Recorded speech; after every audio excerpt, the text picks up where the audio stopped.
What is up? Welcome back to the Call Out Podcast. Let's talk about some fights for this weekend. We're talking about UFC Fight Night, Vettori versus Cannonier. I'm going to talk about the main event a little bit here. It's a close fight, so I think it's going to be pretty entertaining. It's kind of tough to bet on this fight if you're going to be making bets on this, but I'll give you my best prediction.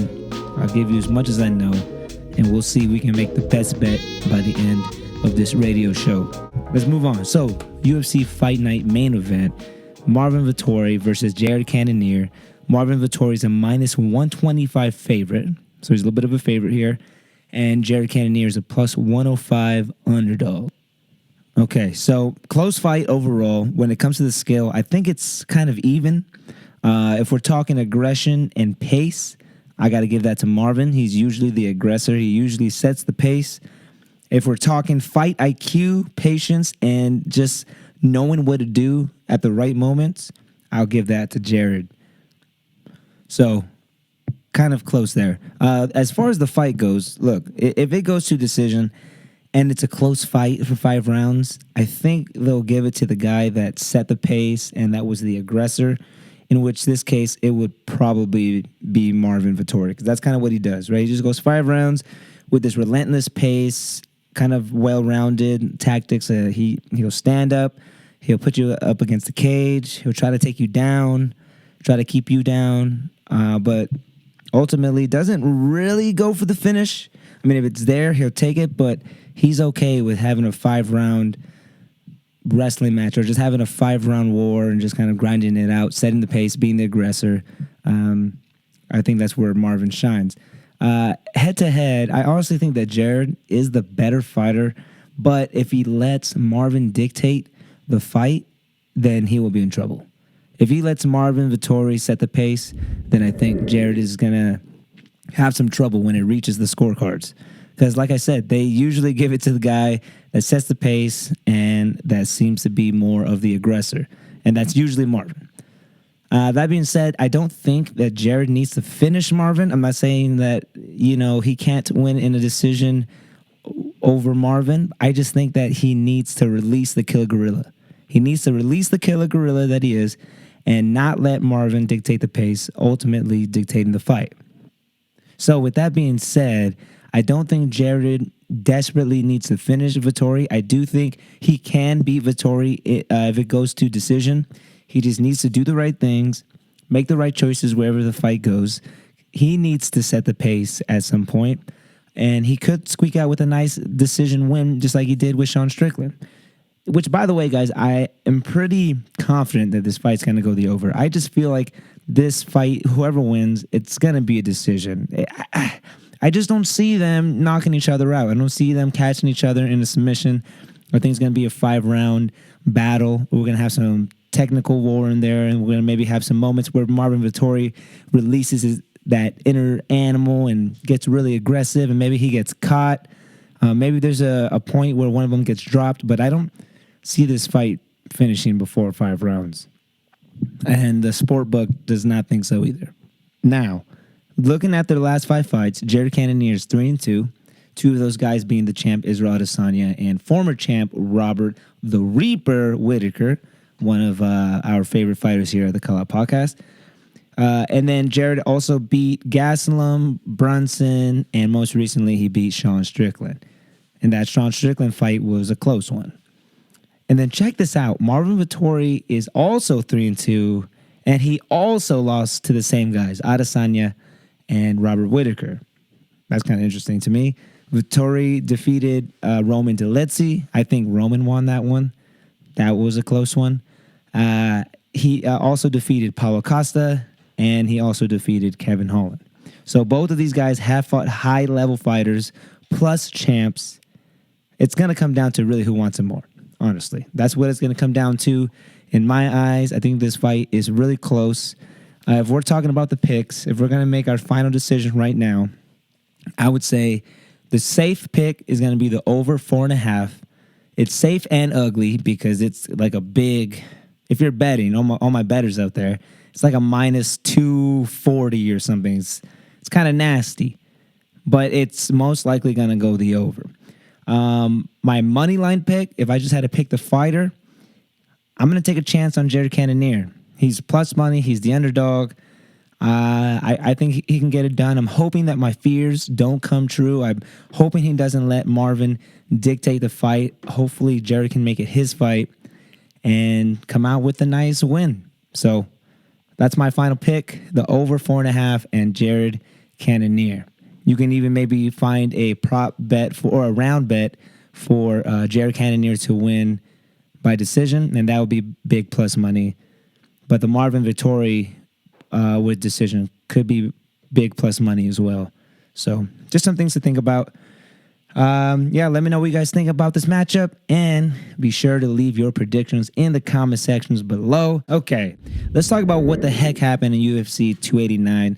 Amanda Nunes, the GOAT, the lady GOAT, or just the GOAT in general, however you want to call it, the lioness. She finally retired. Now she gets to ride out into the sunset, and that's one of my favorite things to see. I love to see when someone knows when to walk away, and I'm not saying that she needed to walk away because she was going to lose again. No, I just think it's time. She's double champ. She's defended the double champ. No one's been able to do that. I mean, you're good, Amanda. No need to put the risk out there anymore. Right out to the sunset. Hopefully her financials are golden and she's set for life. I'm sure she is. So I love to see that. I think that was great. And she had a 5-round dominant fight over Irene Aldana. Just typical, Amanda fashion. Irene didn't really seem like she was having enough output, and that was one of my worries going into this. And I wanted to back up Irene because she was such a big underdog, and her boxing is so good. But if she gets in her head and she can't let go of those hands, whoever's on the other side, they're just going to pick her apart, just kind of like Holly Holm did. But she let Holly Holm do her thing, and that's pretty much how that happened. You can't let Amanda Nunes do her thing. You can't. So I'm sure we'll see Irene Aldana again. It's going to be interesting what happens to that weight class, both weight classes actually, because now they're both up for grabs. And Juliana Pena is somewhere like he. She's happy. She's super excited. I know she wanted to beat Amanda again, but look, now that Amanda's at the picture, I'm sure Juliana and a lot of other women bantamweights and featherweights are excited for the new chapter that awaits those two divisions. So that was really cool. In the co-main event, we had Charles "Do Bronx" Oliveira defeating Beneil Dariush. Man, that was in the first round, too. In the first round, that was disappointing because I really wanted Beneil to win. I really thought he would get it done. I mean, half of the internet, the majority of the internet thought that he would get it done. And Charles "Do Bronx", man, he's still dangerous. He's still dangerous. You can't let him get in his groove. You got to go at him right away and just not let up. Just drown him. That's what he needs. And that's why Islam did what he did, because that's how he fights. He drowns you. He gets in there. He puts a foot on the gas and he doesn't let go. And he has the cardio to back that up. So, I mean, he tried to do it with Volk. Islam tried to do that with Volk, but Volk was too relentless and very, very skilled and prepared for everything that Islam was going to throw at him, even though Volk lost. I think a style like Islam is how you defeat Charles Oliveira. That's the point I'm trying to make. But you guys let me know what you think about that. How do you feel about Charles' performance? Beneil looked like, the fight was just barely started. It looked like Beneil was getting warmed up. It sucks that it had to end like that right away. But what do you guys think? Should Charles fight Islam right away, or how should that go? Let me know what you think in the comment section below. Because I think it's possible that McGregor, if he beats Chandler, they're probably going to give Islam McGregor. So if Conor beats Michael Chandler, then Conor will probably fight for the belt. And then the winner of that will probably take on Charles. So I don't know if Charles wants to fight in the meantime or if he wants to wait for that. But we know that would be interesting. Or if Chandler beats Conor McGregor, that's going to be pretty spectacular. Will they give Chandler to Islam? I mean, right there, that will probably happen too. So it's probably going to be between those three guys, and either one is going to be a banging fight. So I love this division right now. We got Charles at number 1, Dustin Poirier at number 2, right below him, Justin Gaethje, and those guys are going to go at it again. And that fight's going to be fire because they have both evolved so much since they last fought. And who knows? One of them will probably be next at the belt too, right? So, like I said, a lot going on in that division, keeping things exciting for us. Super cool. All right, guys, that's going to end the Radiocast for today. Thank you so much for listening again from wherever you may be, whether you're listening to this in the car, while you clean up your room, while you do chores, whatever you do, whatever you're doing while you listen to this, just thank you so much for giving us your time. Please be sure to like and subscribe so you don't miss a thing. Once again, I'm going to remind you about the UFC Expo.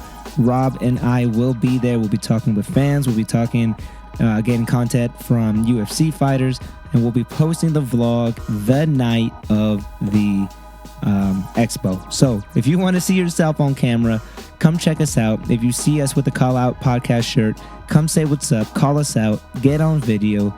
Let's make some content. We will see you guys on July 7th.